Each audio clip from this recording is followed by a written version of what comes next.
Hola, buenos días. Aquí estamos nuevamente en Cadena Tiempo con historias de la Patagonia Profunda.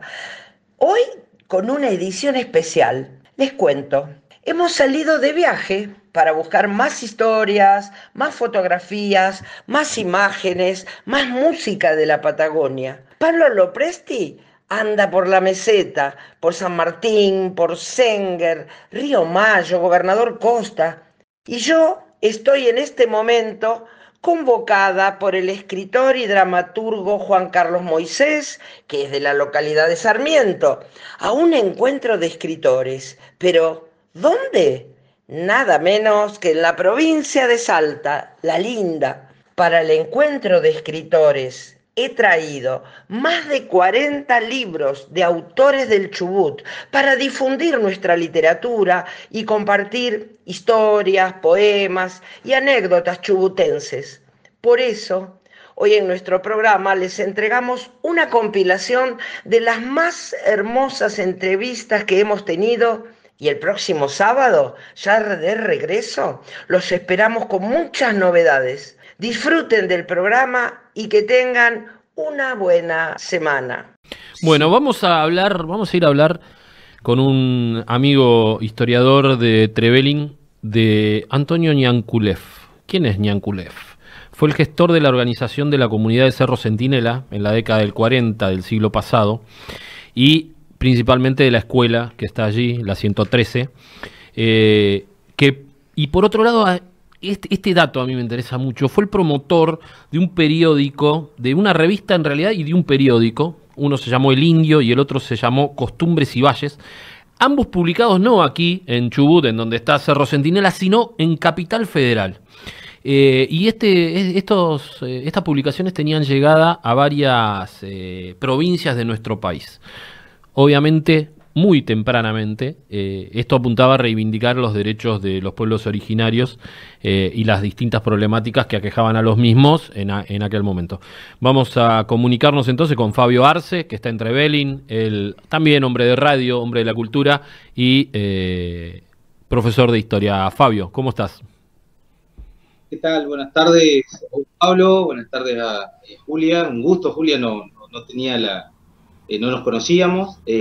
Como vos bien decís, bueno, me gusta la historia, me gustan los libros. Hace ya más de 15 años que estoy involucrado con los libros de historia regional y literatura regional, así que tengo una trayectoria en ese ámbito, digamos, ¿no? Con mi puesto en la plaza, en la feria de la producción que se hace acá en Trevelin. Y desde muy chico que leo libros de historia regional y local, así que bueno, estoy vinculado con eso. Y de ahí sí, sí. decía, te lanzaste a investigar, porque vos estás investigando la historia de Cerro Centinela y de Ñanculev, puntualmente que estábamos hablando. Contanos un poco ahí qué te encontraste en esa investigación. Sí. En realidad tengo algunas investigaciones en cursos que todavía, bueno, las investigaciones igual nunca se terminan, obviamente, ¿no? Pero no solamente digamos, investigado a Antonio, sino que a otros también personajes bueno, que tienen o que vienen de pueblos originarios, que son descendientes, que pertenecen, y que de alguna manera han surgido en el siglo XX, en las primeras décadas, porque han digamos, llevado o fomentado la educación primaria acá en las escuelas, acá en nuestra zona. Estoy hablando de Antonio y estoy hablando de Manuel Millaguara también en Lago Rosario, con la escuela 114, Nicolás Cayupul en Alto Río Pico, Mariano Pulev, ¿sí? Y otros tantos que fomentaron la educación para sus hijos y para los integrantes de sus comunidades. En el caso de Antonio Ñanculev, bueno, la introducción que vos hiciste, obviamente, digamos, los datos ahí expuestos son los que pude yo recolectar a través de entrevistas a gente que ha ido a la escuela, documentos que han llegado a mis manos, notas, ¿sí? Que pudieron y que pueden, o que dan testimonio, ¿no? A esto que decís vos de que fue corresponsal de una revista y de un periódico, en donde, bueno, básicamente lo que él escribía para el territorio era estas problemáticas bueno, que lamentablemente los pueblos originarios hasta el día de hoy siguen sufriendo, ¿no? La falta de tierra, el despojo y demás. No solamente, digamos, Antonio fue corresponsal, sino que fue también el promotor de la comunidad de Cerro Centinela y de la escuela, ¿sí? 113, que hace muy pocos días estuvo de cumpleaños. Cerro Centinela, digamos, si hacemos un poco de historia, la gente que se congregó en la comunidad, bueno, provenía de un desalojo de la zona de lo que hoy es Corcovado, ¿sí? Pero también venían migrando, si se quiere, de forma forzada, desde lo que es hoy Quichaura, ¿no? Pocitos de Quichaura. Ahí, digamos, encontramos algunas familias de Antonio, el apellido figura ahí en las primeras décadas del siglo XX, entonces deducimos obviamente que había salido de ese sector. Habías nombrado antes también a Cayupul, que también era de la zona de Quichaura, ¿no? Ahí, lo que hoy es Estancia Quichaura. Exactamente. A él, bueno, le habían prometido, el gobierno del territorio, le habían prometido las tierras de lo que hoy es Pocitos de Quichaura. En realidad el hermano, porque estoy yo, el fundador de la escuela y de Alto Río Pico, y de lo que hoy es Río Pico, podemos decir que fue Nicolás Cayupul. Nicolás Cayupul, por algunos datos familiares, entrevistas y demás que yo he recolectado, habría sido hermano de Gabriel, aquel también nativo que se rebeló ante las autoridades, bueno, por estas promesas que no se cumplieron, ¿no? Hay una metodología bastante parecida, ¿sí? con Antonio, porque, bueno, digamos, fueron, a mi entender, unos avanzados, ¿sí? para aquellos años, porque, bueno, en el caso de Nicolás también pudo viajar a Buenos Aires para poder peticionar por las tierras que él ocupaba en Río Pico, ¿no? Vuelvo a resaltar esto, tenemos digamos, la certeza de que él fue uno de los primeros que llegó a la zona de Río Pico, en donde después llega el caballero alemán y bueno, se trata de fundar esta colonia alemana Friedland, ¿no? Que bueno, que fracasó, pero algunos alemanes quedaron en el lugar. Metiéndonos más en la cocina del investigador y demás. ¿Qué tipo de documentos has logrado acceder, además de los testimonios de los descendientes, supongo? Y si estas revistas que Ñanculef editaba, ¿tuviste oportunidad de conseguir las colecciones o al menos algunos números? Los documentos, mira, yo tengo fotografías, tengo una fotografía muy interesante de la primera vivienda de Antonio en lo que hoy es Cerro Centinela.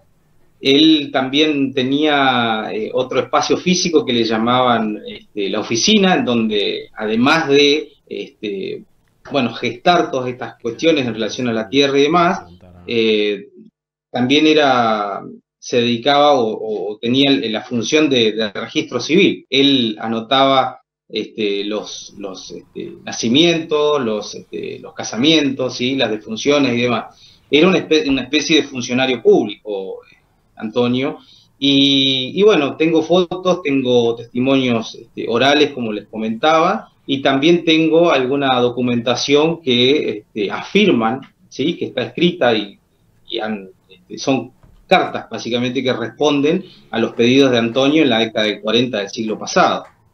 Son realmente fuentes muy importantes para la investigación porque, bueno, afirman efectivamente que él era un corresponsal, ¿no? En ese momento de estos dos periódicos, ¿no? Nosotros hablamos de Cerro Centinela como si todo el mundo supiera dónde queda, y estamos en una provincia que tiene el tamaño de España, ¿no? Y no todo el mundo aquí en Chubut o en otras provincias aledañas de la Patagonia saben dónde queda Cerro Centinela. Ubicanos bien en el lugar y contanos, me imagino que como trabajo de campo vas bastante seguido, te queda cerca, digamos, de Trevelin. Contanos ¿qué nos podemos encontrar cuando vamos a Cerro Centinela y recorremos esos caminos?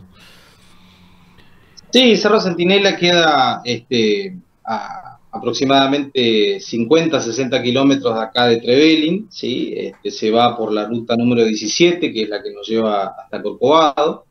Y bueno, la verdad que yendo tenemos un paisaje tremendo, ¿sí? Típico de la precordillera, con un bosque de ires exuberantes. Encontramos también, bueno, nos encontramos cuando vamos cruzamos, digamos, la comunidad de Lago Rosario y Sierra Colorada, la comunidad mapuche tehuelche. Y después, bueno, avanzando nos encontramos con la estancia Río Frío, ¿no? Que tiene también unos cuantos años acá en la zona y que supo nuclear, y lo hace hasta el día de hoy, a trabajadores bueno, de Cerro Centinela, de Lago Rosario, de Trevelin, ¿sí? Que es más o menos la función que cumple una estancia, ¿no? Que cumplía a lo largo de la historia también, nuclear a gente del lugar para que trabajen. También podemos encontrar, digamos, la laguna del Teóbal, ¿sí? Que es una laguna bastante conocida para nuestros pobladores.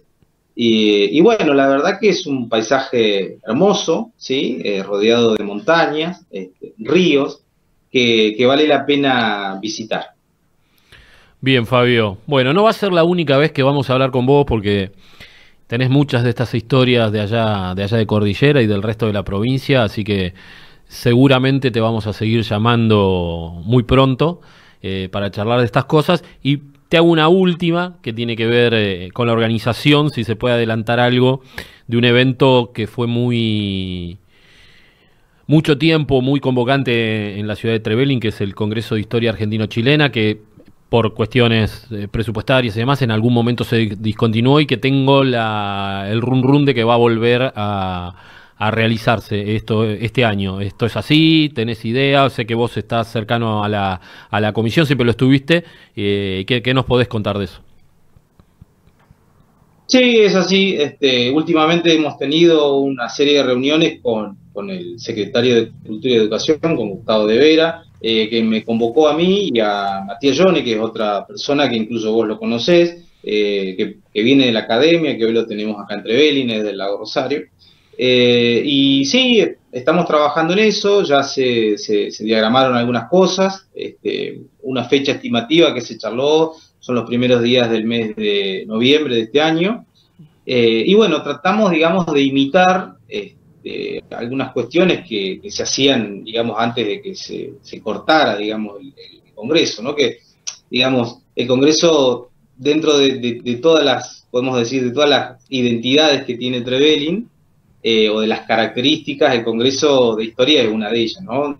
Tiene ya varios años, en donde viene gente, como vos lo sabés, de historiadores, bueno, gente aficionada a la historia, presentadores de libros y demás, de la Patagonia argentina y chilena, y realmente es interesante, ¿no? Es interesante porque motiva, digamos, la investigación histórica, motiva también la publicación de libros. Ahí en ese lugar también históricamente yo estuve con libros de historia también, y bueno, es un lugar de reunión de historiadores, de gente aficionada a la historia y demás. Así que estamos esperando, digamos, que se pueda un poco materializar todo lo que se ha charlado, se ha organizado, y también con la idea, obviamente, de sumar algunas otras instituciones, ¿no? Como el profesorado o el Instituto 809 de la ciudad de Esquel, que tiene justamente la carrera de historia, en donde yo me puedo recibir. También es muy importante que ellos estén participando. Bueno, Fabio, ahí estaremos seguramente informando de todo lo que vaya pasando por allá con respecto a esto. Te mandamos un abrazo grande de acá desde la costa y pronto nos comunicamos. No vi perderse en el horizonte la piel del caballo, no me bañé nunca en la aguada y no corrí a la intemperie, descalza, he vivido presa. Pero no puedo mentir esa historia, no puedo decir en mi recuerdo de infancia los mayores algo, porque no había mayores, tampoco había infancia, trato de reconstruirla. Junto a elementos pequeños para pensar una imagen, una hamaca, una niña, una tortuguita, se pierden. Trato de ficcionar un relato mapuche a la usanza para llenar el inciso, pero vi a mi abuelo delirar las chivas en una pieza de barrio, en Esquel, en el barrio Roca. Cuando no pudo más habitar su tapera camino a la Zeta, lo vi regando con vino el cerámico limpio, era perfecto ese círculo.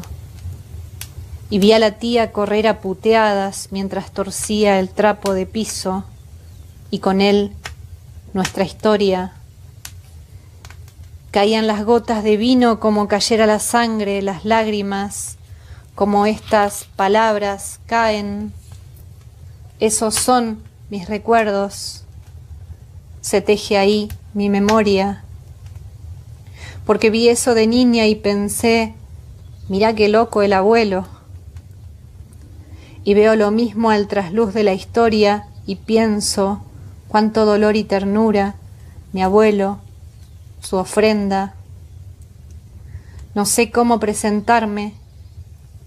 Abro la boca y se traba el tubún, balbuceo el cupalme. Tampoco puedo nombrar a mi madre por miedo. No puedo hacer pentucún. Tengo, sin embargo, don de la palabra. Yo soy Viviana Gilef, nací en Trelew, sigo viva. Esas son las líneas de mi corazón, aunque no tuve una abuela que me contara un relato.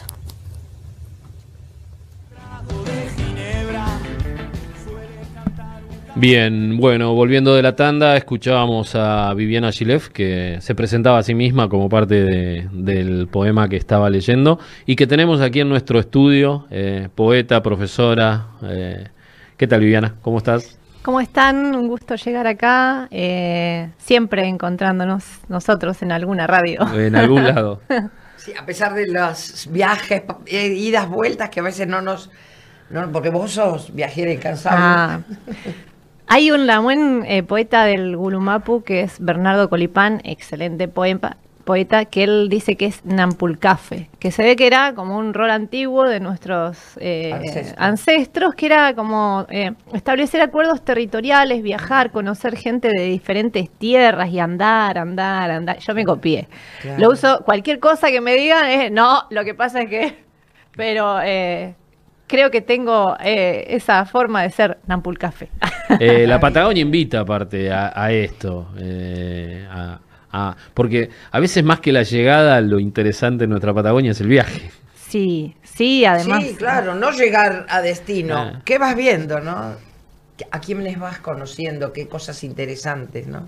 Sí, a mí me gusta andar, siempre la poesía es una excusa, porque si uno es invitado así a distintos lugares, es por favor de la poesía. Así que me gusta ir viendo además esa maravillosidad que tiene el camino, como dice Pablo, todo lo que se presenta ahí, todas esas señales que va dando el camino respecto de cómo le va a ir, a dónde llega, si tiene que llegar, esa diseminación de cosas que hay, claro. Cositas que uno mira, ¿no? ¿Y cómo nutre ese viaje a la poesía? Pero de extractivismo puro. Claro. Por eso mi excusa es, yo tengo que andar, porque si no, hermano, no puedo seguir produciendo. No se escribe. La poesía no se sirve sola. Bueno, has estado viajando bastante, no solo en Patagonia.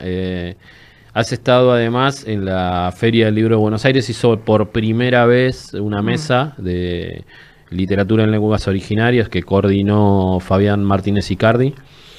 A quien lo tiro así, tal vez tengamos por la zona en no mucho tiempo.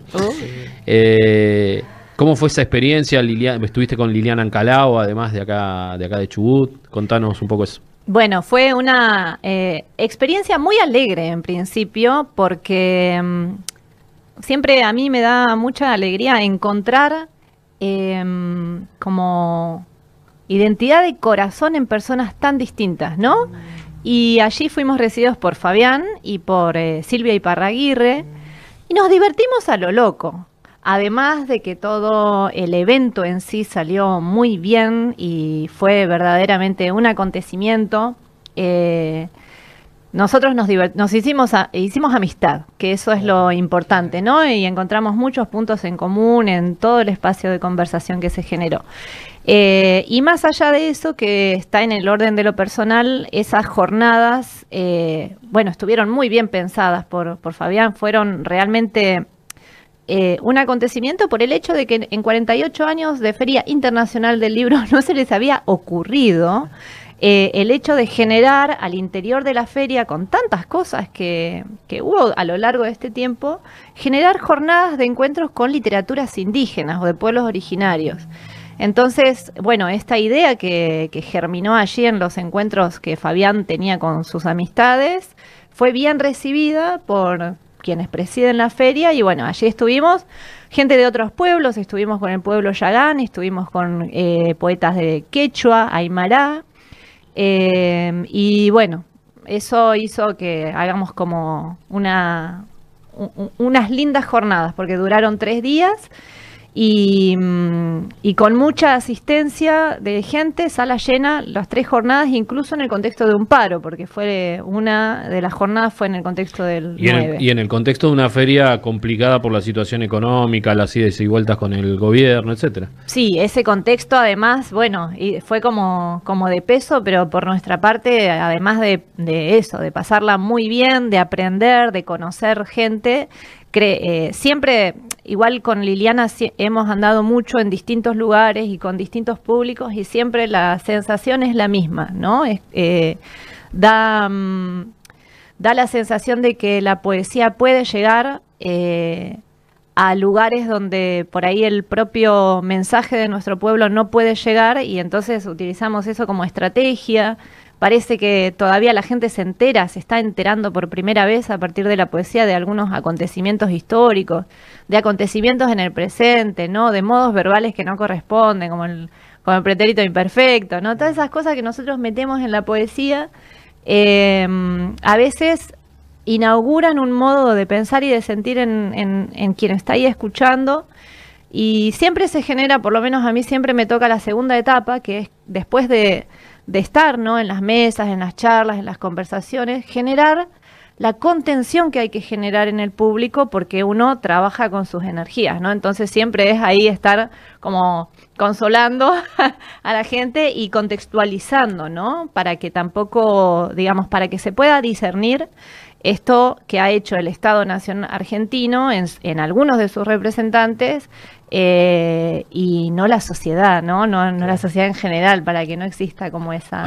Hay casi algo simbólico que, bueno, esta mesa se haya hecho en la Feria del Libro, que se hace en la sociedad rural. Bueno, que un fue enclave de la oligarquía argentina, la familia patricia. La primera financista del Malón Grande, la mal llamada Conquista del Desierto. Supongo que habrá habido referencias a eso en la mesa. Ustedes metieron una brecha importante al hacer esa actividad. Liliana, en sus palabras de apertura, dijo algo al respecto, cuando tuvo que hacer... ella arrancó leyendo el poema ese de los peones rurales, ¿no? Por el que sufrió también en tiempo de la virtualidad un ataque racista, como se denominan. Lo leyó allí, en voz alta, ¿no? En micrófono, en una sala llena de medios de comunicación, y dijo: estamos en la sociedad rural. No me acuerdo literalmente todo lo que acompañó a esa... a ese subrayado, ¿no? Pero sí que la justicia es poética también. Claro, se tenía que decir y se dijo. El pollito. Para quienes quieran buscarlo, las filmaciones de la mesa están en la página de la Feria del Libro. Se pueden ver todos los videos. Recién estamos pasando algunas imágenes de vos en la mesa, qué bueno. por el streaming. Sí. Y una cosa que no dije, también vino la mesa que compartí yo fue con la poeta Daniela Catrileo, que es poeta del Gulumapu, o sea, del actual Chile, y fue muy inteligente la forma en la que se creó. Por eso, digamos, celebro la curaduría que tuvieron las jornadas, porque con mucho cuidado y mucho respeto quienes organizaban nos iban consultando respecto de algunas cositas, ¿no? Cómo presentarnos, de qué nos gustaría hablar en la mesa, qué creíamos más conveniente. Entonces, a mí que me tocó compartir mesa con Dani, con quien ya he compartido también mesas en otros lugares o instancias, Me pareció muy atinado eso, porque el hecho de que nosotros siempre hablemos del Wallmapu como territorio ancestral mapuche, con el cordón umbilical, ¿no? Con esa separación que es la cordillera de los Andes, nos permitió reunirnos ahí como poetas mapuche a ambos lados, ¿no? Una nacida en el país chileno y otra nacida en el país argentino. Así que eso estuvo bueno. De mar a mar. De mar a mar, como dice Adrián Moyano. Claro. A ver, contanos cuáles son tus proyectos, planes, etcétera, que debe ser miles. Cuando uno vuelve, cuando uno va volviendo, decir que las distancias son así de largas, entonces te vas siempre con la promesa de volver. Además, el mapuche tiene una de nuestras innumerables creencias, pongámosle así entre super comillas, ¿no? Pero son nuestros protocolos de comportamiento, es siempre par. Uno no puede llegar nunca a un solo lugar y no volver. Así que siempre par. Siempre que llegamos a un lugar tenemos que volver porque hay que completar el par. Bien. Bueno, así que eso es lindo porque tenemos la excusa cosmovisional para regresar. Discúlpame. Claro. Bueno, mientras volvíamos, por mi parte iba ya pensando, estoy trabajando en una antología, en un nuevo libro, que bueno, es una compilación de lo que es una antología, digamos, sí. Y además que reúne los textos de prosa que nunca fueron publicados juntitos, ¿no? Bien. Crónicas. Una mensajes, antología propia. Personal, sí. Sí, sí. Así que ando en esa. Bueno, quienes quedamos huérfanos de Espacio Hudson, ¿no? Que ante el fallecimiento de nuestro editor, que es Cristian Aliaga, quedamos ahí como viendo, claro. ¿Y ahora cómo seguir? Y la editorial Las Guachas, que es una editorial de una amiga, de una amiga y su compañero, muy vinculados también a nuestra editorial, nos recibió, digamos, en ese estado de orfandad. Las Guachas nos recibió a los guachos. Así que, bueno, estamos tramando ahí una antología y ya eso es como un proyecto para seguir.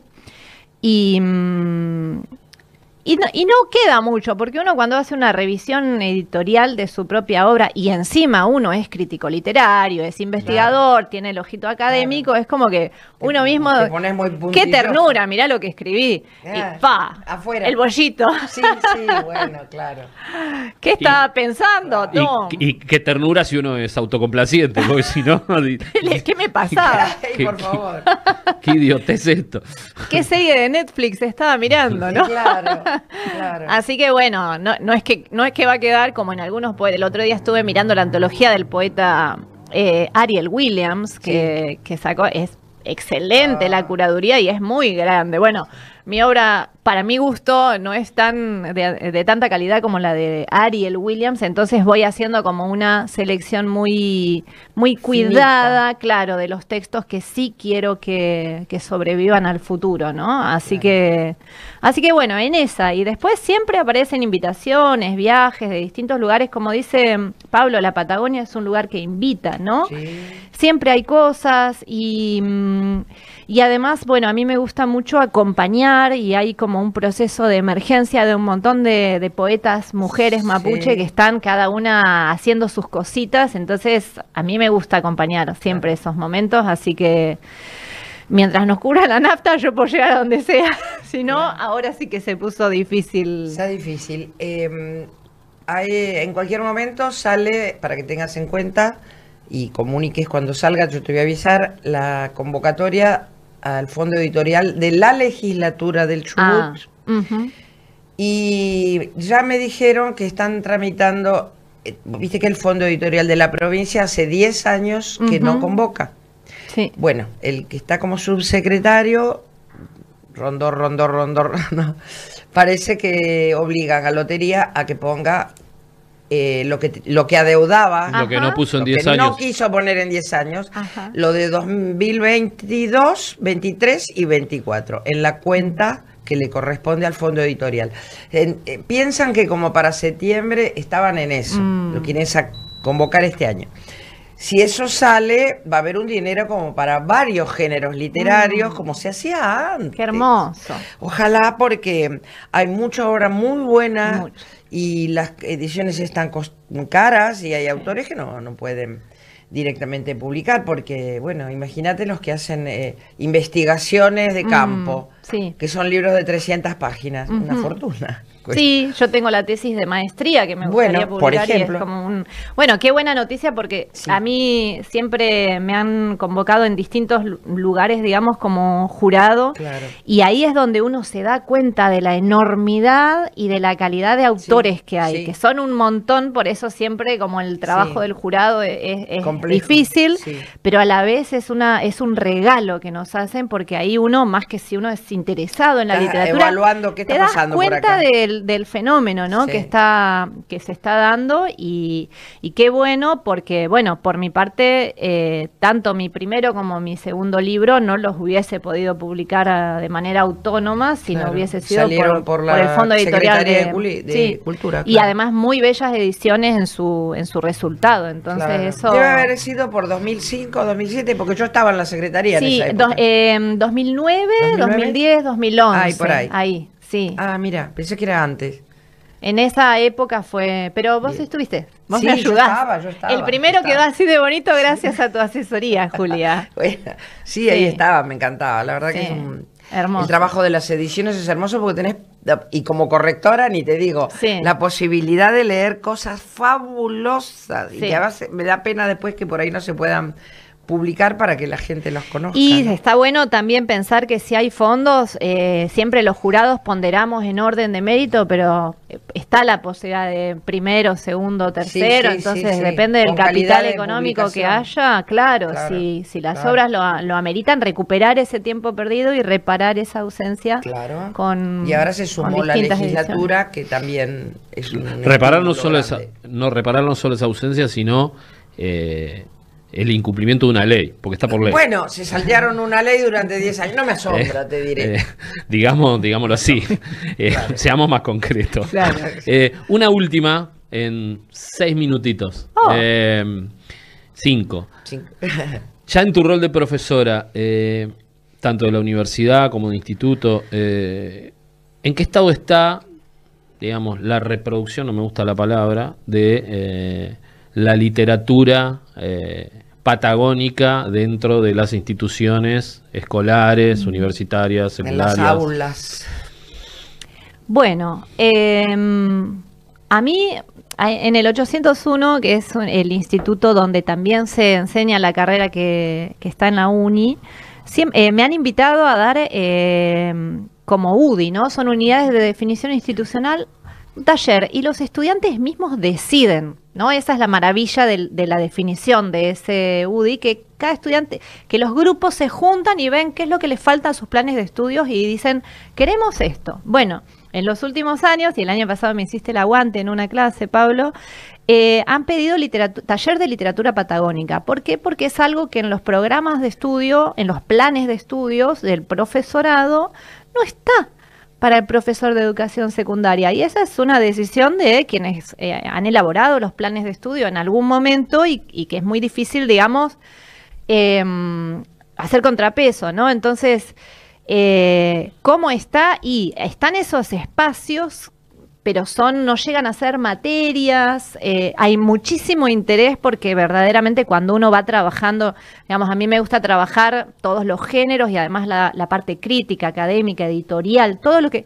Es como que se les abre un mundo a los estudiantes y no pueden creer todo lo que es el campo de la literatura patagónica. Mucha sorpresa, mucha buena recepción, pero mucho desconocimiento en ese sentido. En nuestras carreras en la universidad, es un seminario, pero es un seminario, tendría que revisar el plan de estudios, no sé si es obligatorio para los planes de estudios del profesorado en educación secundaria, eso no lo tengo presente. Habría que ver eso, pero en general es una materia, digamos, es una materia y es en la uni y es un taller en los institutos. Es una materia, pero no a nivel primario, únicamente cuarto grado con Chubut, mi provincia, que ven una pincelada. Claro. Y después nunca más se enteran de qué pasa en la provincia del Chubut. Y en la secundaria, cero. Cero. Tampoco hay docentes preparados para saber qué pasa en el Chubut. Es un problema. Es un problema y también habría que ver en los profesorados de educación primaria qué es qué formación reciben esas docentes. Yo creo que, digamos, el ámbito de injerencia es ahí ministerial y de formador de formadores, ¿no? A ver cómo se hace llegar.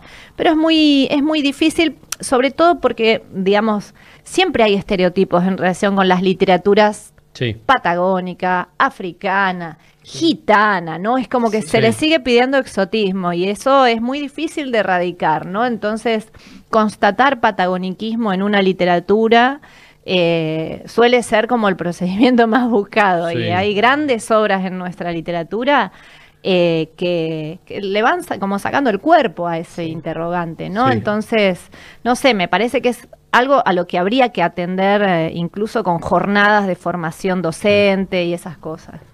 Bueno, se acaba el bloque y en esta cuestión de ir de mar a mar nos vamos a ir con otro poeta mapuche, escuchando a Vamos Tranca. David Aninier Huilitrao, tranqui, escuchando él recitando INE, nada menos. O sea, su poema más tranca elegí. Yo soy un ser de luz al lado de que ha estado alguna vez también en Argentina en la Feria del Libro. Hay una entrevista hermosa que le hace Osvaldo Quiroga, que no sabe para dónde arrancar, porque divino, quienes no lo conocen, a David Aninier es un heavy metal rocker, poeta mapuche, y la entrevista es muy rocker y es muy incómoda para el periodista, que es más bien remilgado. Ay, por favor, qué interesante. Búscala porque es mortal. Nos vamos escuchando a David, el poema INE, y volvemos. Gracias por estar con nosotros. Gracias a ustedes.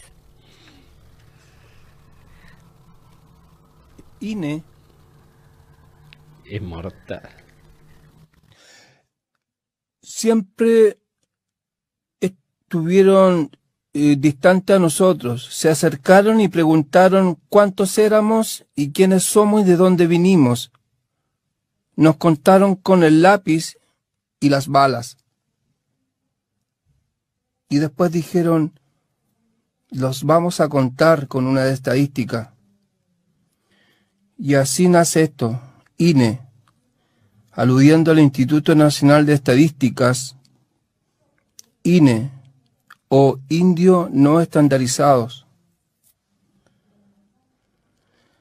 Según el Censo de Población y Vivienda realizado en Chile, usted se considera flojo, hediondo, borracho, piojento, malas pulgas, aborigen, cabeza de palo, incivilizado, canuto, delincuente, precolombino, post-punk rocker, autóctono, folclórico, indígena, indigente, terrorista, quemabosques, exótico, ilícito asociado, camorrero, muerto de hambre, originario, desterrado, natural, salvaje, subversivo, arcaico, monosapiens, malvividor, malmoridor, analfabeto, bárbaro, inculto, primitivo, minoría étnica, nativo, no nato, siempre quisiste eso, indómito, polígamo, raza inferior, guerrera, pero inferior, indio culeao o araucano. Acepciones nunca consultadas a boca mapuche. ¿Qué otro descalificativo más te queda por nombrar racista fuchiñuque? Que te quede claro, Demórate un poco más y di mapuche. La boca te quedará ahí mismo. Y ya tenemos nuestro nuevo invitado, vamos a hablar con Juan Carlos López. Acá mi compañera va a presentar a Juan Carlos, un gran científico. Bueno, Juan Carlos, acá tengo el libro, hermoso libro de él.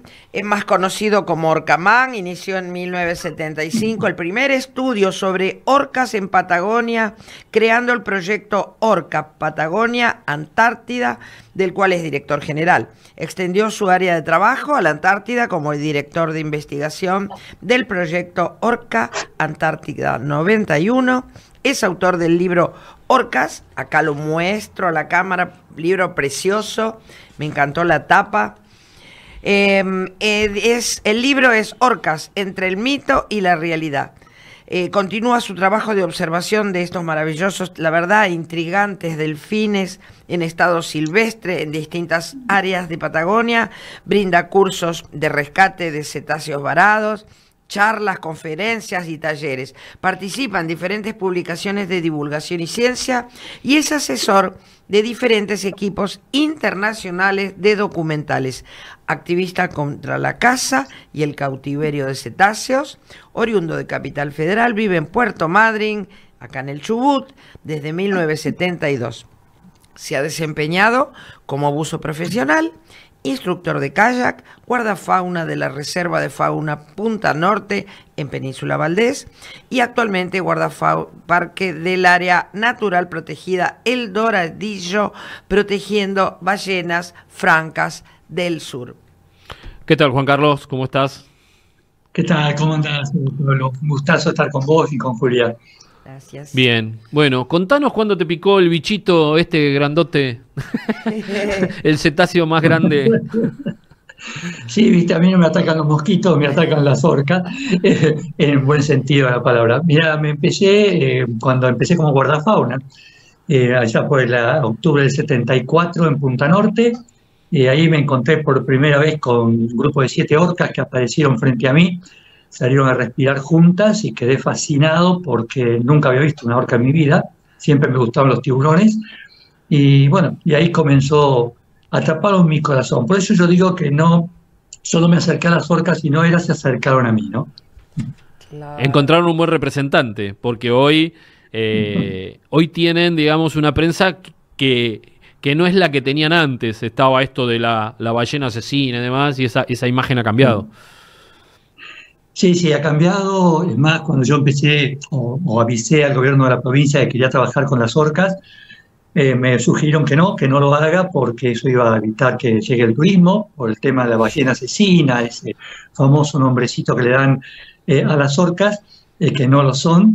Y bueno, yo continué, digamos, no hice mucho caso, digamos, comencé a trabajar y bueno, la felicidad es que en este momento, y hace ya unos años, la orca le está compitiendo a la ballena en cuanto a la actividad turística y el movimiento turístico de la provincia está motivando la presencia de orcas para que la gente venga a verlas y a disfrutarlas, ¿no? Por eso la unidad operativa Punta Norte se llena de turistas cada año, a partir de enero, febrero, marzo, abril, y después agosto, septiembre, octubre, tanto Norte como Caleta Valdés, por la cantidad enorme de turistas que llegan, y este año fue increíble. Este año fue tremendo eso, ¿no? Digo, para la visión programática que tenía ese funcionario que te dijo algo, ¿alguna vez te llamó y te dijo, che, me equivoqué?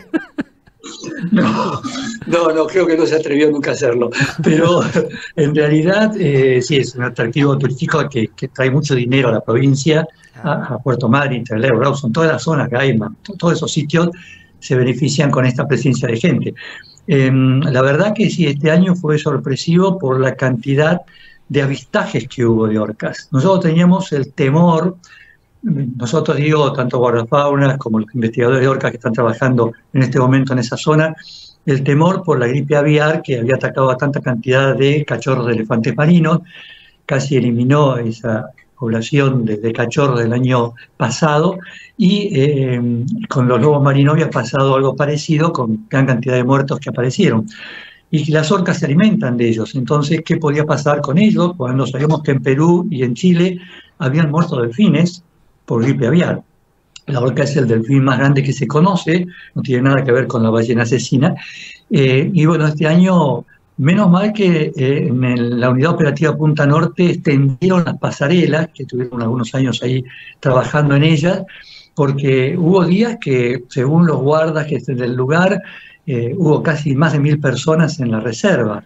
O sea, había líneas en las fotos que se tomaban, había líneas de 2, 3 grupos de personas, uno atrás de otros, intentando mirar por arriba de los demás la presencia de las orcas. Y esto fue realmente fascinante por grupos de 10, 12, 14 orcas juntas.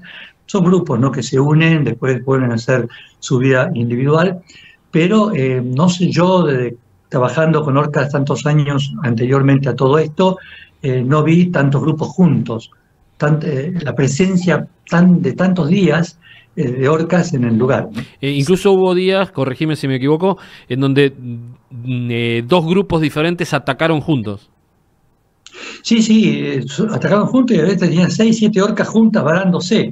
No todas capturaban, por supuesto, porque también en el momento donde no están atacando lobos, hacen varamientos como prácticas de varamientos. O sea que la madre enseña a sus cachorros, los adultos enseñan a los juveniles, y eso es algo que, bueno, yo tuve el placer de en el 79 presentarlo en Seattle, en Estados Unidos, en una bienal internacional que fui invitado, y yo mostré los varamientos de orcas y cómo las hembras enseñaban a sus cachorros de orcas el varamiento, porque el tema del varamiento, cualquiera delfín se vara sobre la playa, pero el tema es que no salen después. Claro. Las orcas se varan, capturan una presa. Yo he visto llevarse hembras de elefante de casi 800 kilos, sacarlas de la playa, levantarlas con la boca y sacarlas hacia el mar, cuando el animal no quiere irse al mar de ninguna manera, menos con la orca. En este caso, para mí, creí que todas las orcas del mundo lo hacían, porque claro, hablamos del 79, no estaban las computadoras, no estaban los celulares, nada, no teníamos comunicación rápida, no sé, del correo argentino, y a partir de eso, me encontré allá con la novedad de que fue una sorpresa total. Los investigadores, más de 180 que estaban en el lugar, los 4 más importantes de orcas del mundo, nunca habían visto varamientos de orcas, jamás de ese tipo. Así que, bueno, fue el primer trabajo que me hicieron publicar en Estados Unidos ellos mismos, por pedido de ellos, de varamiento intencional de orcas sobre la playa y cómo las hembras enseñan a los cachorros. O sea, fue la primera publicación a nivel ciencia que muestra esa conducta tan extraña que se da aquí, en la zona de Patagonia. En las Islas Crozet hay intentos de varamiento sobre la playa también que se están dando, y ahora en Canadá con un grupo PIP que hay algunos intentos que se han visto pero que no se han concretado. Una pregunta, la estrategia del varamiento es de una inteligencia extraordinaria. Tiene que ver, más allá de esa propia inteligencia del animal, que uno dice no son inteligentes, no piensan, y yo tengo muchas dudas. Tiene que ver con el estilo de playa que les permite, porque si termina en acantilado, obviamente no, y si es excesivamente plano, se supone que tampoco podrían, quedarían varados y no podrían retroceder. ¿Tiene que ver que nuestras playas tienen alguna condición especial? Sí, bueno, es importante esa pregunta porque las playas de pedregullo son las que las orcas utilizan para los varamientos. En este caso, Punta Norte, bueno, toda la zona de Caleta Valdés es todo pedregullo. La zona, un ejemplo del Doradillo, acá Playa Las Canteras, que es de pedregullo también, no se ven tanto las orcas en el lugar, pero son apropiadas. No así la playa frente a nosotros, el mar de arena, claro, donde la orca no puede, por su tamaño, acercarse a la costa. Y hablamos de animales de 5, 6, 7 metros de largo, con varias toneladas de peso. Claro. Y entonces, esa playa muy, muy empinada que muestra el pedregullo, le permite a la orca acercarse con marea alta. Claro. Por eso le decimos a la gente que quiere ir a ver orcas a Punta Norte, un ejemplo, que es el lugar más clásico, que tienen que tomar las mareas de Punta Norte, que entran por internet y buscan la pleamar de Punta Norte cuál es, y tienen que estar al mínimo 2-3 horas antes de esa marea alta, porque ya las orcas pueden ingresar directamente. A pesar de la restinga que se forma de casi 300 metros frente a esa reserva con rocas, canales, piletones que no permiten con marea baja que la orca se acerque, Sí, 3 horas antes de la marea más alta, que tarda 6 horas en subir, las orcas ya pueden ingresar a ciertas áreas. O sea que la gente tiene unas casi 6 horas de tiempo para la posibilidad de ver orcas, ¿no? O sea que se justifica el viaje de 175 kilómetros de Madrid a norte para ver orcas, teniendo 6 horas de tiempo, de posibilidad de verlas, ¿no? O sea que el pedregullo, que es canto rodado, lo que le permite Sí. es justamente rodar hacia atrás, porque con el peso que tiene sobre la arena sería imposible. Sí, claro, al vararse ellas sacan a veces 1,5 metros casi de la playa o más a veces también, y luego giran, hacen un giro del cuerpo, un balanceo del cuerpo y con el movimiento dorso-ventral, arriba y abajo, van acomodándose para salir. No tiene que haber, para ver orcas, no tiene que haber viento norte. Un ejemplo, la mayoría de las veces con viento norte en Punta Norte produce oleaje y las orcas no producen varamientos cuando hay olas, porque cuando giran y se ponen paralelo a la playa, el volumen del cuerpo, una ola que le pegue de costado, las va a tirar sobre la playa. O sea que ellas tienen que hacer un varamiento con las condiciones del mar apropiadas para poder salir de nuevo. Claro. Lo cual es una técnica muy compleja, muy peligrosa. Se pueden crear varadas, es más, hemos encontrado orcas varadas, inclusive que se las pudo rescatar, otras se fueron solas y otras murieron sobre la playa, pero no lo hacen otros delfines, no lo hacen las ballenas, no hacen otros. Hay grupos de rescate que tienen que ayudarlas a volver al mar. La orca vuelve por sí misma con una presa en la boca, además de gran tamaño, que no quiere irse con ella. Y la orca no quiere soltarla. Y la orca no quiere soltar. Ahí se dan las dos cualidades. Claro. Juan Carlos, estamos con Juan Carlos López, uno de los especialistas más grandes en orcas del mundo. A mí me gustaría que cuentes en lo que nos queda de tiempo esa experiencia que fue demostrar que las orcas no atacaban a los hombres y que vos con otra persona se pusieron de cebo humano.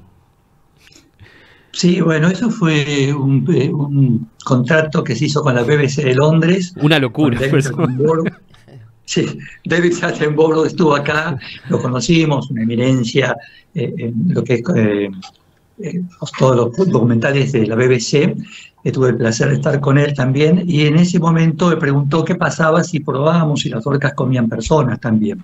La idea era intentar filmar orcas comiendo bajo el agua, cosa que siempre se toma acá en Punta Norte con el canal de las orcas, con los permisos adecuados del gobierno, veedores del gobierno. Los cámaras en las playas, sentados, sin moverse, filman ataques sobre la playa. Pero esta vez querían ver si se podía hacer bajo el agua, con lo cual había que meterse bajo el agua, estando las orcas comiendo, que es el momento que matan para alimentarse. El momento riesgoso, digamos, para estar cerca. Se hizo un pedido especial al gobierno de la provincia, porque está prohibido el buceo con orcas, con delfines, con ballenas está prohibido. El gobierno otorgó un permiso especial, lo hicimos en la zona de Punta Norte, alejado del público, porque está hacia zona del Faro. Y Paul Atkins y Mayre Gruy viajaron de Hawái, 2 expertos en tiburones, camarógrafos ellos, para estar conmigo. Yo firmé el contrato también. Paul era el que iba a entrar conmigo inicialmente, me iba a firmar desde la costa, desde el Faro de Punta Norte. Y bueno, y con el equipo de la BBC, que es un equipo fantástico y muy respetuoso. Y bueno, y así lo hicimos de probar sin jaulas y sin armas de protección, porque no teníamos que lastimar a las orcas, claro está. Ellas no habían firmado ningún contrato con la BBC. No, claro. Por lo tanto, el riesgo era nuestro, que lo habíamos aceptado por contrato. Así que bueno, lo hicimos. El contrato era un solo día, nosotros hicimos 5 días, porque realmente valía la pena. No pudimos filmarlas comiendo bajo el agua, sí se filmaron todo, porque vinieron directamente a nosotros. Tenemos que esperar que atacaran sobre la playa con ese famoso varamiento y que los lobos se les escapen, se vayan hacia arriba en la playa, y saben las orcas que los lobos no van a bajar, pero las orcas saben también que la marea sí se le va a ir. Por lo tanto, se tienen que ir de ese lugar e ir hacia la otra lobería que tiene mayores posibilidades. Entre esas 2 loberías nos llevó un bote de goma hasta en el mar, nos dejó en un sitio, nos tiramos al agua, nos sumergimos a unos 4 o 5 metros, el bote se volvió a la playa, se sacó a la playa, no teníamos que tener ayuda si éramos atacados por las orcas. La idea era mostrar de alguna manera también, si los podíamos filmar, bárbaro, comiendo, y si no, mostrar qué conducta tenían con el humano. Así que, bueno, vinieron, eran 5 orcas, Ruby, una de las orcas, una hembra que tenía un tumor en la cabeza bastante grande, luego apareció en Río Negro muerta en la playa. Bueno, aparecieron 2 a nosotros, uno a cada uno de nosotros, se frenaron, venían a mucha velocidad. No sabemos nunca cómo se frenaron porque no hicieron movimientos con sus aletas, nada, pero frenaron, por suerte, a unos 40 centímetros de nosotros y se quedaron mirándonos. Fue un momento increíble porque yo tenía una cámara fotográfica submarina, Paul la cámara filmadora. En su momento, en el primer momento, no disparamos ninguno de los dos las cámaras, los dedos fallaron. Estábamos, como se dice, con mucho dulce de leche en los dedos, ¿viste? Cuando empezamos conmocionados. Los deditos, sí. Estábamos asustados también porque sabíamos que podía pasar. Yo tenía el 70% de seguridad que no iba a pasar nada. El 30% estaba en manos de los dientes de las orcas. Bueno, lo hicimos, nos miraron, dieron vuelta alrededor, se fueron, comieron frente a la reserva de Punta Norte, los guardas por handy nos avisaron, van hacia ustedes de nuevo. Nos tiramos al agua otra vez, vinieron las 5 a darnos vuelta alrededor mirándonos y se fueron. Y lo hicimos 5 días. El último día, a 1800 metros de la costa, con mar muy complicado, olas de casi 4 o 5 metros de altura, estuvimos con 7 orcas, 2 horas casi, en el agua. Nunca abrieron la boca, nunca nos mostraron los dientes, y en esa oportunidad se quedaron para ver qué hacíamos, porque no hacían nada. Daban vuelta alrededor nuestro para mirar qué hacíamos. Nos sumergíamos bastante profundo para ver si podíamos filmar entre las algas, el macrocystis, que es hermoso cuando se las puede ver ahí. No se dejaron ver bajo el agua. Así que bueno, fue una experiencia única que hemos tenido con Paul. Después Atkins también estuvo filmando. Eso se filmó para el documental, son 13 capítulos que se llaman Las pruebas de la vida, o La vida a prueba. Están liberados en internet, inclusive en castellano. Y en el capítulo, no sé si es el 4 o algo así, que es alimentación de distintas especies, ven 6 minutos aproximadamente lo que filmamos nosotros, tanto ataques sobre la playa como orcas bajo el agua que se acercan hacia la cámara, se ve cómo se acercan y giran antes de tocar la cámara, que es cuando estamos con ellas en el agua. Y esto fue una demostración más de que es un delfín sumamente amable con el humano, mientras nosotros no hemos sido tan amables con ellas y aún las tenemos cautivas, ¿no? Me gustaría saber qué piensa la orca sobre el ser humano, porque es evidente que nos ven continuamente. Si van 1000 turistas por día, están ahí parados, las orcas están muy, muy cerca, te ven, te observan, y ustedes bajo el agua. Y ¿qué seres extraños? No somos alimento para ellos, ¿cómo nos verán, no? ¿Qué pensarán de nosotros? Sí, evidentemente no somos alimentos. Fíjate que todos los aborígenes, los nativos de distintos lugares, desde los inuit en las zonas de Australia, de Canadá, de todos los sitios del mundo, los yamán de Tierra del Fuego, han venerado las orcas, han tenido las orcas no como peligrosas, las han tenido como animales que realmente eran muy fuertes, muy poderosos, y bueno, tenían un gran respeto por ellas. Es fascinante sí, lo que nos estás mirando. contando, es otro mundo. Yo quiero recomendar de verdad el libro tuyo, Orcas, Juan Carlos López, porque es la naturaleza puesta en carne viva. Esto, el ser humano siempre ve lo que es de la tierra, digamos, pero las profundidades del mar todavía son una incógnita como el cosmos. Bueno, a quienes quieran seguir charlando con Juan Carlos, que tiene muchísimo para contar, podríamos hacer un programa completo con él. Te pueden encontrar en el Ecocentro. Vende tu presencia allí. Sí, yo soy el anfitrión del Ecocentro, ahí doy charlas sobre las orcas 2 veces por semana también, atiendo a la gente, estoy con ellos. Ya dejé de ser guardaparque en el Doradillo, ahora me pasé al Ecocentro, que ellos me pidieron estar en ese lugar.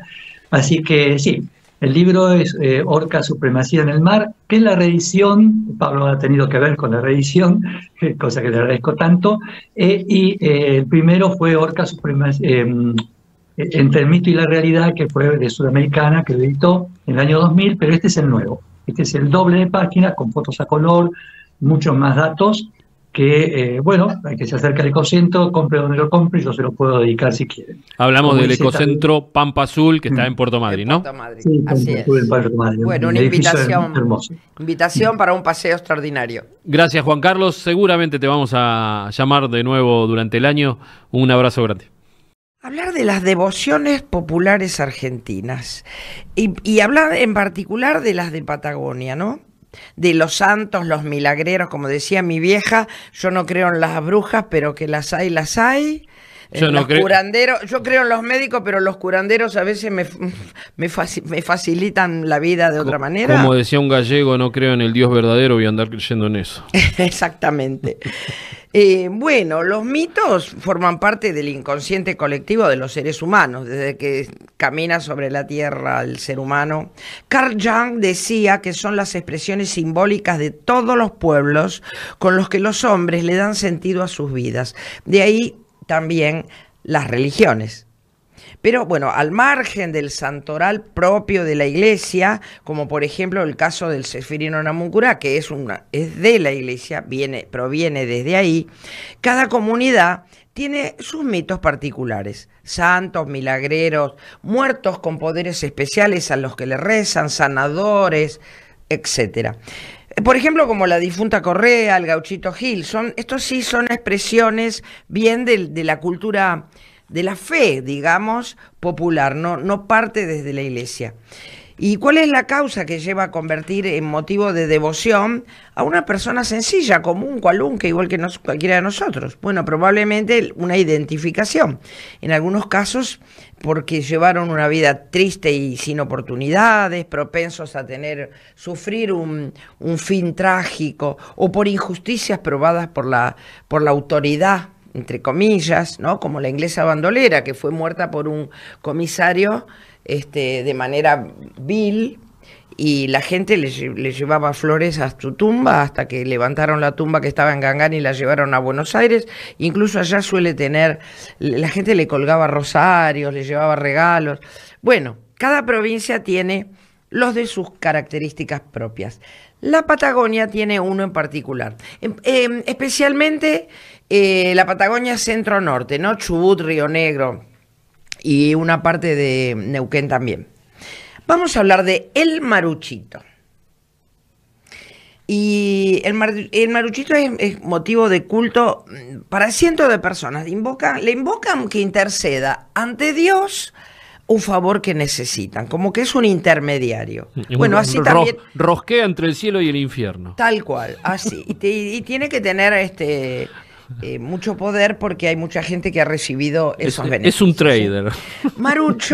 El marucho no es un nombre, no es el nombre del chico que murió, es un oficio. Marucho eran esos pequeños peoncitos que llevaban en las tropas de carro para todos servicios. Llevaban mate, prendían fuego, conseguían la leña, enganchaban o desenganchaban a los caballos de las tropas, entre muchas otras cosas, y también tenían que soportar el mal humor y las exigencias de aquellos hombres rústicos. Imagínate lo que era hace 2 siglos atrás, ¿no? Las tropas de carretas. Era el primer escalón para poder aprender el oficio de carrero. Exactamente, pero los levantaban de cualquier lugar.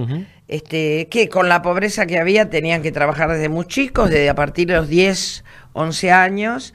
Y la verdad que maduraban antes de tiempo y salteaban la infancia completamente. Con respecto a nuestro maruchito, las trágicas circunstancias de su muerte fueron relatadas por Elías Chucair, porque él desde su lugar de residencia, ingeniero Jacobasi, él hizo un gran aporte a la investigación histórica. Se iba a los anales de la justicia a buscar la información precisa, fechas, nombres y demás.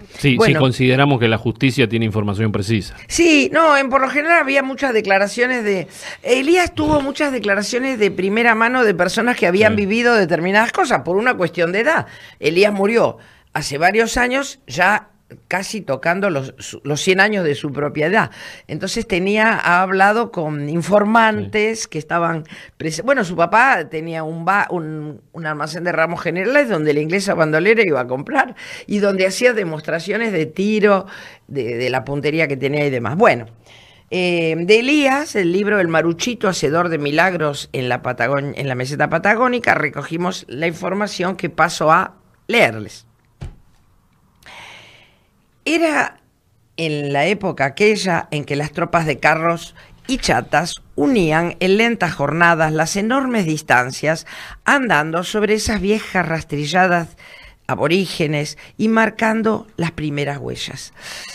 En este medio de lucha desmedida y sacrificada, y entre carreros de distintos caracteres, los que soportaban estoicamente los bravos azotes de los viejos vientos patagónicos y los fríos y las nevadas, un peoncito de corta edad trabajaba de marucho. En este caso el nuestro, el que vamos a relatar, se llamaba Pedro Farías, pero quién sabe de qué pago lo recogió la tropa.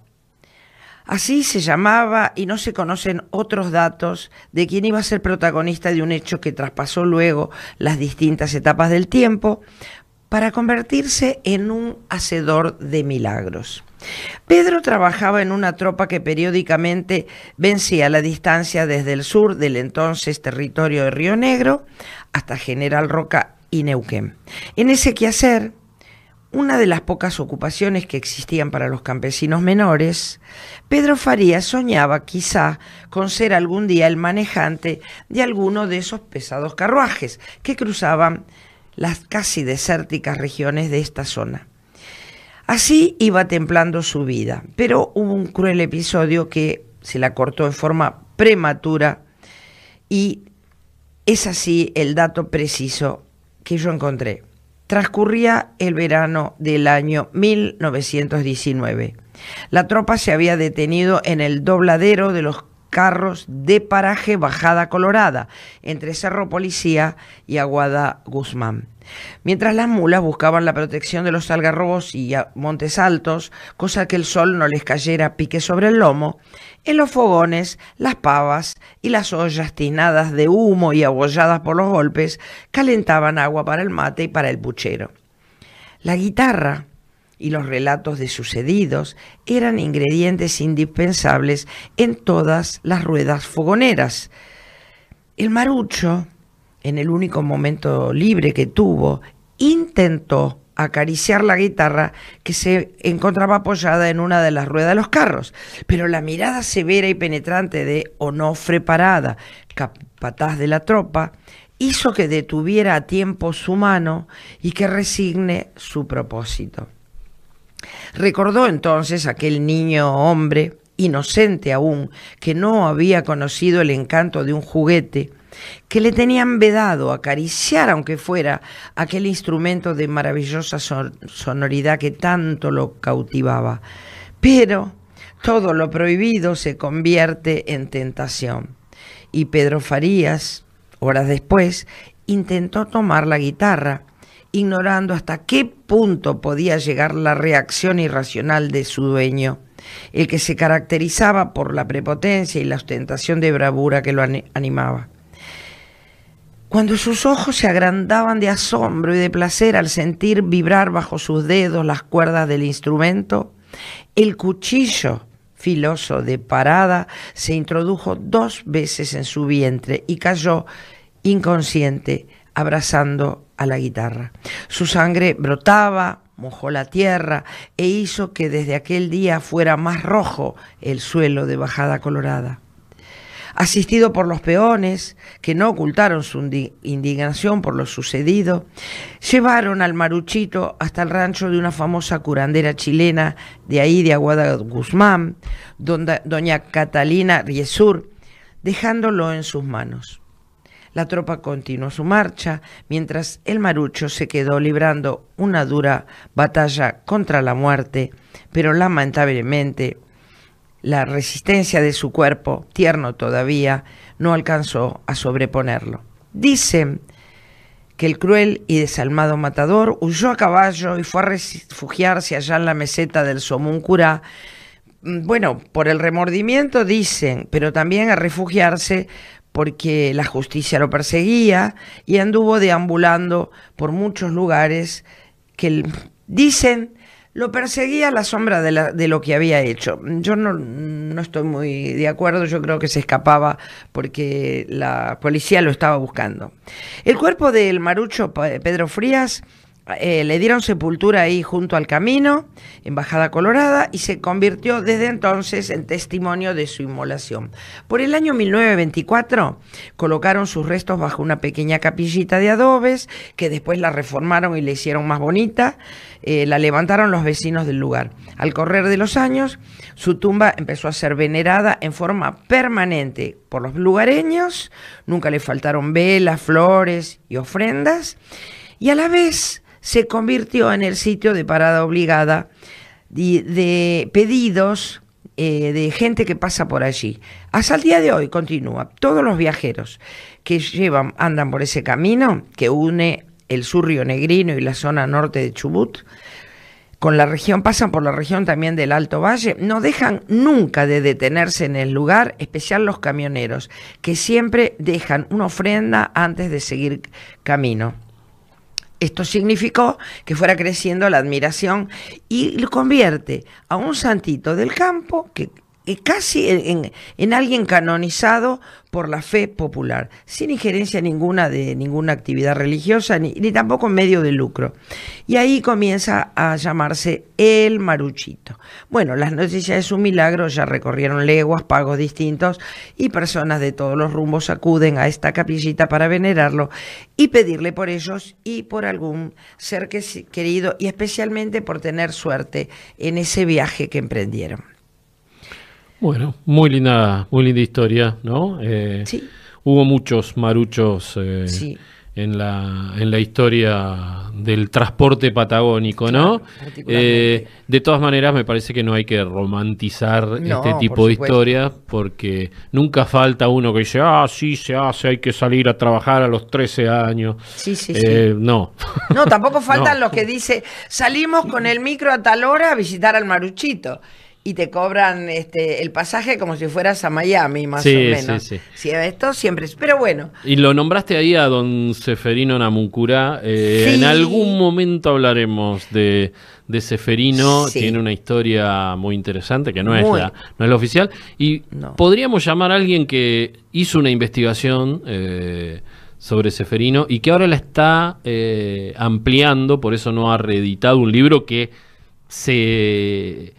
se agotó inmediatamente, que es muy pedido ese libro, y ya lleva como el doble de páginas de las originales. Pero bueno, el amigo Guillermo David, un antropólogo, miembro de la Biblioteca Nacional, fue subdirector de la Biblioteca Nacional. Sí. Ya charlaremos con él a ver muy sobre interesante, muy Seferino. interesante lo de Seferino, porque además de haber una intervención de la iglesia, sucedieron cosas.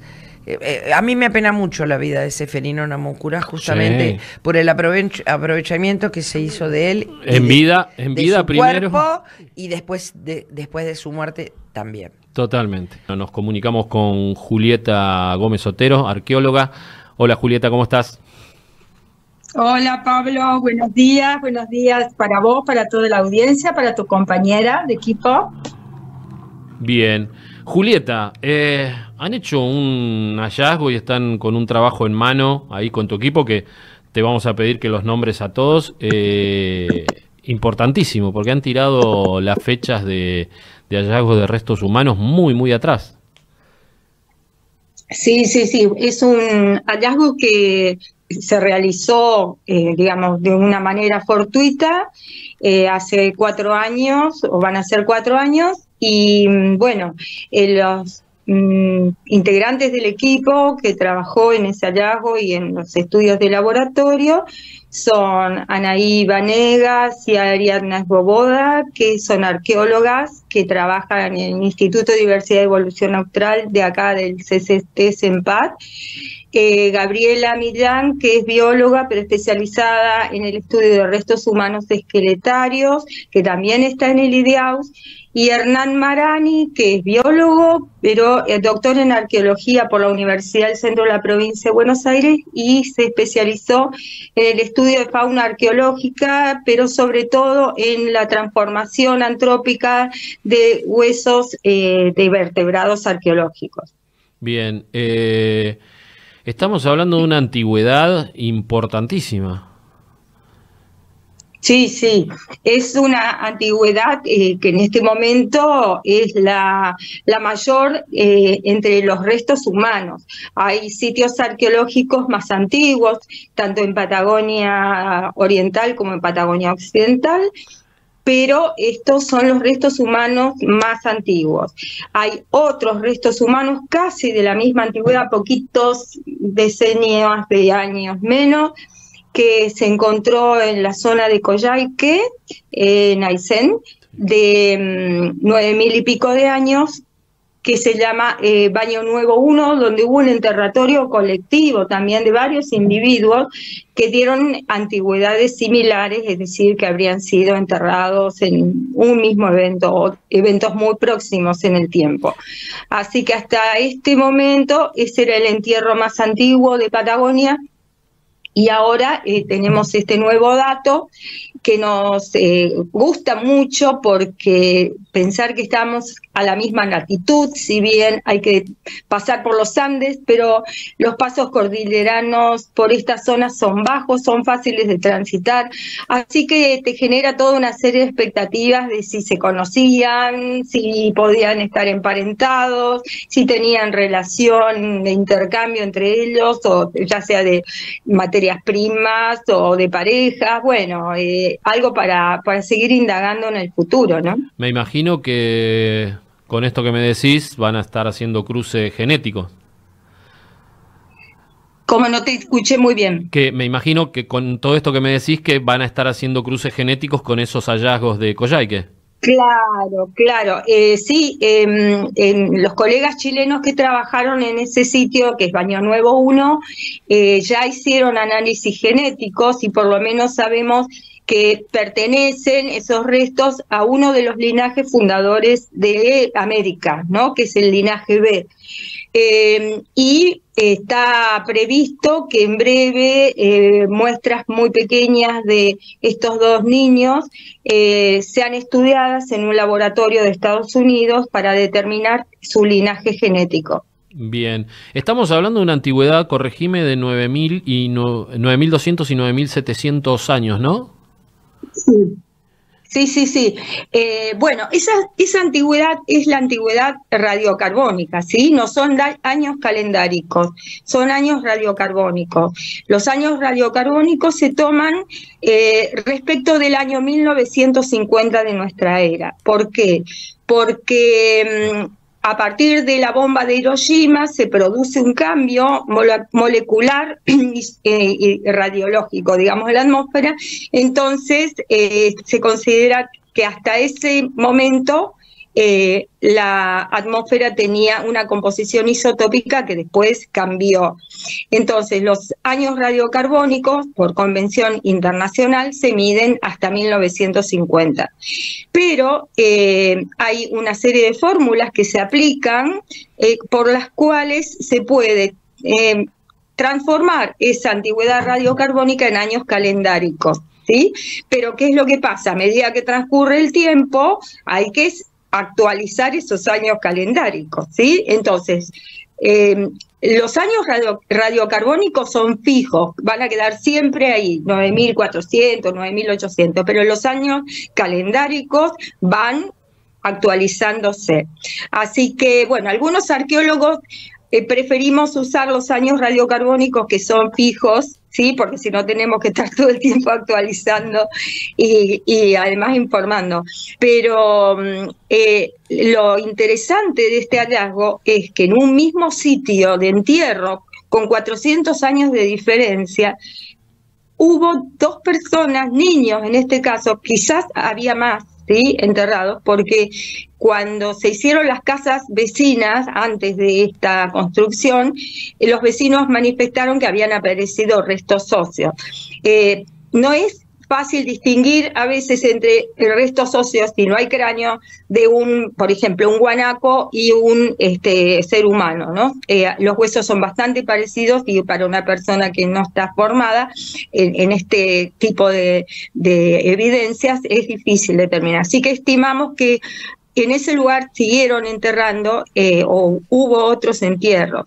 Y lo que tiene el espacio ese que es muy alto, está en la parte más alta de Camarones, no sé si conocés, Pablo, Camarones, bueno, viste que está la estación de servicio, cuando vos entrás, más o menos a esa altura, pero mirando al mar, es decir, está a 30, 40 metros sobre el nivel del mar actual, y de ahí se divisa toda la bahía de Camarones, ¿no? Bien. Es un paisaje bellísimo, así que quizás fueron enterrados ahí porque por las creencias la vida continúa después de la muerte y eligieron ese lugar tan hermoso, ¿no?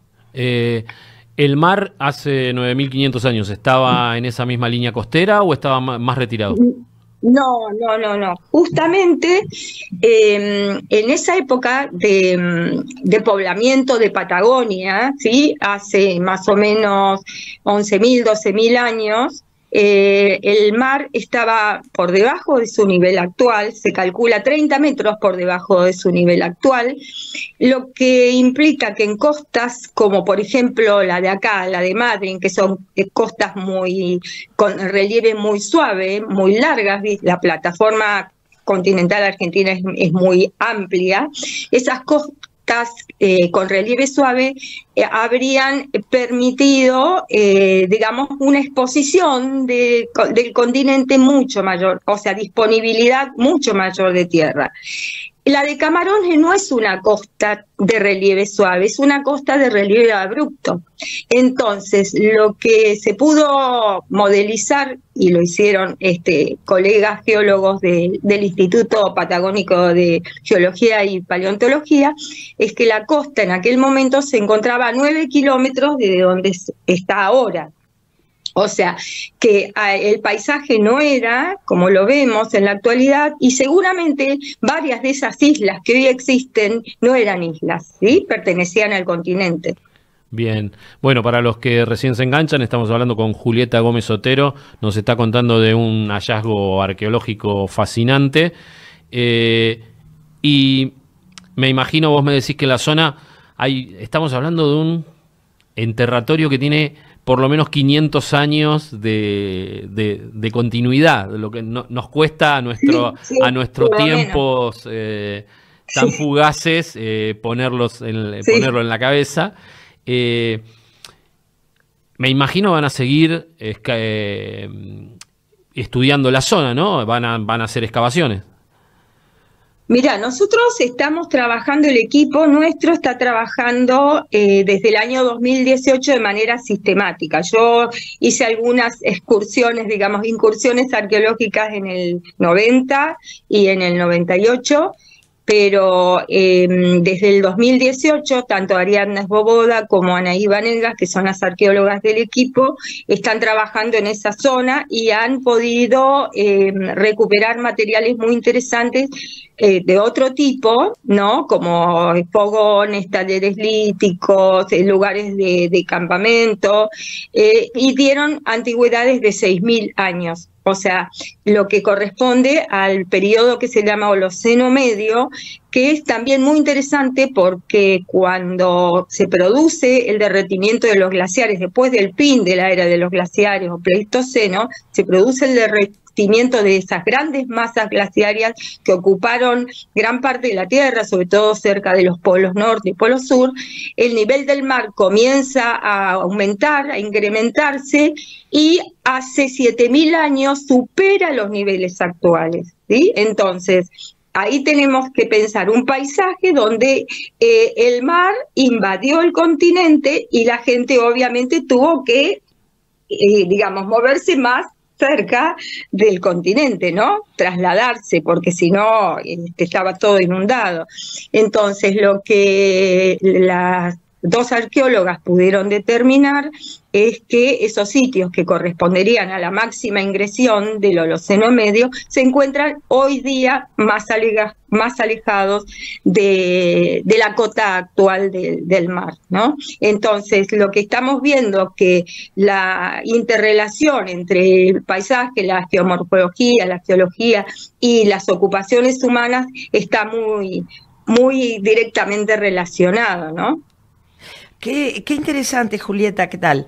El estudio bioantropológico identifica a la presencia de un niño o una niña, no se sabe el sexo, pero sí la edad aproximada entre 8 y 9 años, y los otros restos de un adolescente entre 12 y 15 años. Esta diferencia cronológica del enterratorio, porque hay como 500 años de diferencia entre el entierro del niño y del adolescente, ¿sí? Que además se encuentran junto a los huesos del menor, del niño, unas 50 cuentas de hueso de ave, probablemente dice de cormorán, con un abundante pimiento rojo. Eso señala prácticas mortuorias desde tiempos muy antiguos. Muy antiguos, sí. La práctica de enterrar a los muertos con pigmentos o tierra de color rojo, ¿sí?, que son pigmentos inorgánicos, que están mezclados muchas veces con materias grasas, ¿no?, con proteínas y grasas. Es una práctica de la historia, de los comienzos de la historia de la humanidad. Se ve en todas partes del mundo, ¿sí?, ese registro mortuorio con restos de pigmento. Lamentablemente no tenemos la posibilidad de reconstruir qué significaba eso para estos pueblos, porque primero son prácticas universales y además tenemos hasta 100.000 años atrás esa práctica, ¿sí? Y en América y en Patagonia en particular las vemos en sitios muy antiguos y también en sitios de 300 años, 250 años, como por ejemplo en Rawson, en el entierro de Rawson, el entierro de Loma Torta, que tienen esa antigüedad. Y por el otro lado, las cuentas, esas de collar, de hueso de ave, que son como tubos, pequeños tubos, en general son mucho más abundantes en Tierra del Fuego, donde la relación de los pueblos indígenas con el mar fue muy estrecha, especialmente en el canal Beagle. Ellos incluso desarrollaron canoas, pescaban en el mar con arpones, etcétera, y obviamente la relación con los animales marinos fue mucho más estrecha. Acá lo que nos llamó la atención es que no solamente están esas cuentas, sino que son las cuentas más abundantes de todos los sitios donde aparecieron esas cuentas en Patagonia continental. El que más tuvo tenía 18, y estas son 50, y asociadas a un niño muy pequeño, ¿sí? Junto con el ocre rojo. El otro, el adolescente que fue enterrado primero, no tenía esas cuentas asociadas ni tampoco tenía el pigmento rojo. Claro, bueno, a lo mejor había algún tipo de rango del niño en algún tipo de jefatura. Andá a saber cómo era en esa época. Pero yo te quiero preguntar algo muy particular. Los restos fueron encontrados por un grupo de albañiles que estaban realizando unas excavaciones para una construcción de gas en una vivienda. Qué bueno que el dueño, el propietario, dio aviso a las autoridades, porque yo sé de casos, acá en Rawson mismo, de encontrar un enterratorio haciendo un edificio público muy grande y que para no detener la obra no se denunció, y eso quedó ahí debajo. Me parece una cosa espantosa. Acá tuvieron una suerte de verdad para encontrar esto. Sí, la verdad es que sin esas personas, esas dos personas que estaban trabajando con las palas, ¿sí?, esto no hubiera sucedido. Si ellos no hubieran dado aviso al dueño de la casa, el dueño de la casa avisar a la policía, cumplir con el protocolo, que es una ley que está vigente desde 2018, el protocolo de tratamiento de restos humanos arqueológicos, y si la policía no hubiera ido, nosotros tampoco, bueno, eso se hubiera terminado no sabemos dónde, ¿sí? Claro. Y como vos bien decís, es importante la denuncia. Muchas personas no denuncian porque temen justamente que se les pare la obra. Hay otra ley, que es la ley 11/11, que está en su momento reglamentada, por la cual cuando aparecen restos humanos, hay un periodo de 10 días hábiles para parar la obra, para que se haga el trabajo, ¿sí? Entonces, no es que la obra se va a paralizar completamente. En este caso, porque hubo una persona, 2 personas que son Mario Arriagada y su señora, Analía Amado, que con mucha responsabilidad y con mucho amor por esos restos, porque es así, dejaron de intervenir en ese sector de la casa, siguieron trabajando, pero digamos, yendo para arriba, construyeron para arriba e hicieron otros avances de la obra. El día de hoy todavía no se mudaron, pero no es porque están esos restos, sino porque otras cuestiones que tienen más que ver con lo presupuestario, digamos, ¿no? Como a todo el mundo le pasa. Pero destaco la denuncia, destaco la comprensión y la empatía de esa familia. Y bueno, también tengo que destacar que hubo un compromiso por parte de las anteriores gestiones de la Subsecretaría de Cultura, de la Dirección Provincial de Asuntos Indígenas y también del veedor por parte de las comunidades del sur de Chubut, que se hizo presente, y son ellos los que toman las decisiones de qué hacer con los restos, del destino final de los restos, que está contemplado en ese protocolo. Así que bueno, hubo una acción mancomunada de distintas personas, agentes y organismos, y eso fue lo que posibilitó que nosotros lo pudiéramos traer al CENPAR y estudiar a lo largo de estos 4 años prácticamente. Y bueno, cuando tuvimos la confirmación de la datación, nos pareció muy importante que lo supiera primero la gente del lugar, ¿no? Y no, digamos, publicarlo dentro de un año en una revista internacional en inglés, donde son solamente los expertos o interesados en el tema los que van a leerlo, ¿no? Buenísimo, porque se cumplió la cadena que corresponde de responsabilidades, desde autoridades, ciudadanos y etcétera, cumpliendo con una ley como corresponde. Hablamos con Julieta Gómez Otero, arqueóloga, gran científica, gran profesora. Te agradecemos mucho, Julieta. Yo que tuve de alumna. Te agradecemos mucho. Seguramente a lo largo del ciclo te volveremos a consultar por otros temas. Yo tengo ahí algunas dudas con algo que pasó en Neuquén. En algún momento te vamos a preguntar esto. Bueno, pero me tenés que ir avisando con tiempo. Sí, vos no. Sabemos que estás con un raíz con esto importante. Te agradecemos mucho, Julieta. Bueno, Pablo, un gusto como siempre charlar con vos. ¿Y vos cómo te llamas? Julia Chactoura. Julia Chactoura, recontra conocida, no, qué honor. Gracias. Mirá que me entrevistó. Es como la bandolera inglesa, pero en versión turca y actual. Bueno, como todos los argentinos, estamos todos mezclados, así que bárbaro. Julio, un gusto poder charlar con Julieta. Vos. Bueno, un saludo muy grande a ustedes y a toda la audiencia, que tengan un buen fin de semana. Igualmente para vos.